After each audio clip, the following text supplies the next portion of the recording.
It's called hashtag but not all men rape culture.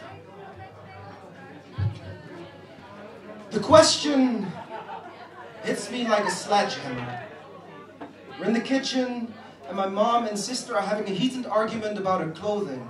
My sister has tied the bottom part of her shirt into a knot and now her belly is showing. My mom doesn't agree with her style and asks me, "Don't you want to grab a girl who is dressed like that?" And for a while, the sound of my deafening silence is unbearable.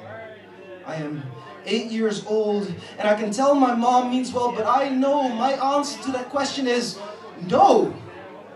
But I don't dare to challenge my mom, too scared to fight authority, so I mumble something inaudible and they continue arguing. I don't know how it ends.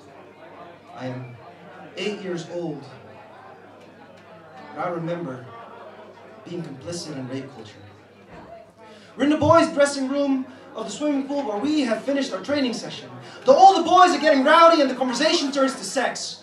"Whoever is silent is still a virgin!" One of the oldest boys exclaims.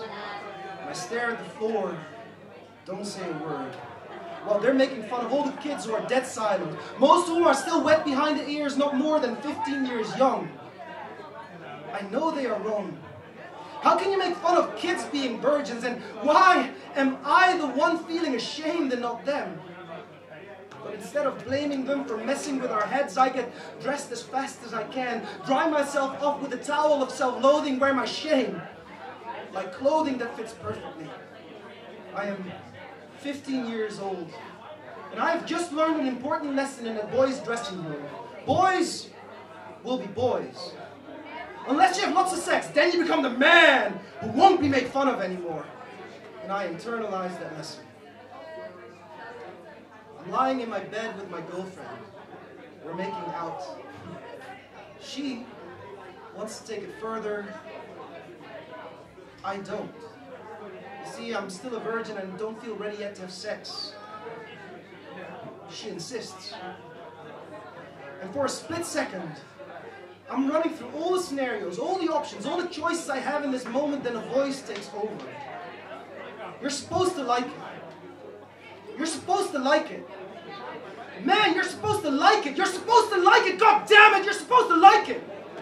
And so I man up, get undressed, and we have sex.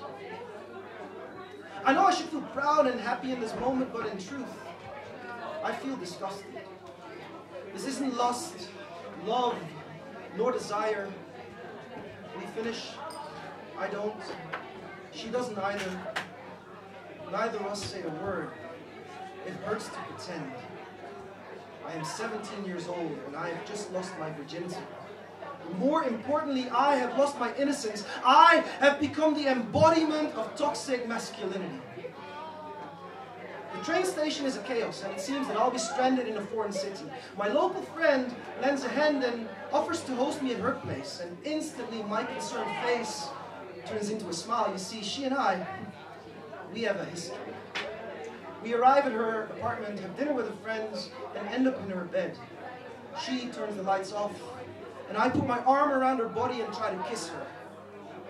She pulls away, turns the lights back on and says, "Why do you grab me like that in the dark?" She doesn't seem angry. Rather empowered to confront me, she is not letting this one slide. I know I am guilty. I don't remember how I replied to her questions. If my mind tries to hide an ugly truth, the same way society chooses to erase women's identities from our history, unimportant. We continue talking. She is teaching me an important lesson that doesn't register yet. We fall asleep in her bed. The next morning, after a nice breakfast, she takes me to the train station where we say goodbye. I'm 24 years old. I feel more entitled to her body than she is to a no. I am 24 years old and I have become rape culture. It's a cold autumn afternoon in Amsterdam and I'm waiting at the train stop with a dozen or so people A few meters away I see a young man and woman caught in what I initially thought was a romantic act of stealing kisses. But upon closer inspection you can clearly see that she is not comfortable with his aggressive demeanor and pulls away every time he goes in for a kiss, creates distance every time he pulls her towards him, but to no avail. He is just too strong, too dominant, so entitled and so fucking wrong. My first instinct is to walk over. I want to tell him, man, your arms are armed with violence. They are too dangerous to be anywhere near your girlfriend. I fear for her safety. But instead, I remain just another bystander, like all the other people, all awkwardly waiting for the tram that can't arrive soon enough. I am 30 years old.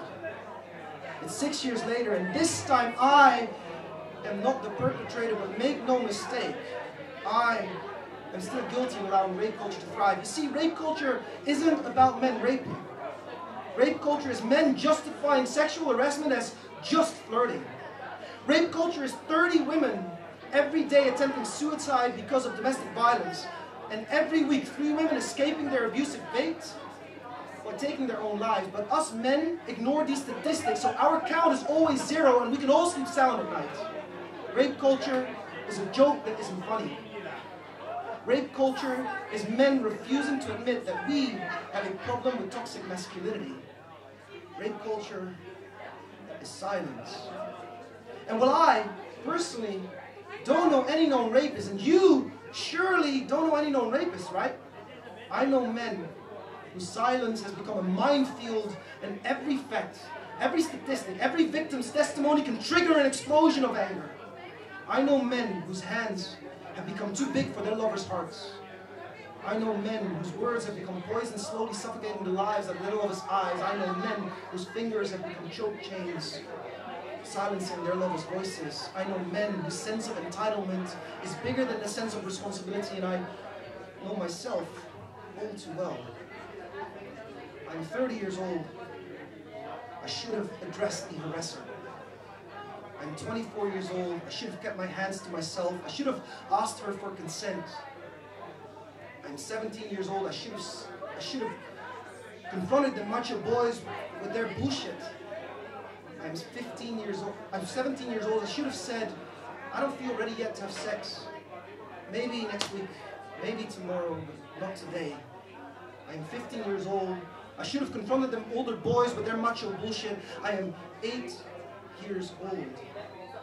And I should have told my mother, instead of policing my sister's clothing, perhaps you should be teaching me how to behave around girls who are dressed like that. But I never said anything. I remained silent. And my silence has allowed violence of men to grow louder in volume every day. We men need to assume our responsibility. We can't stay silent. We have to speak out. Because, well, her no will always mean no. My silence always means yes.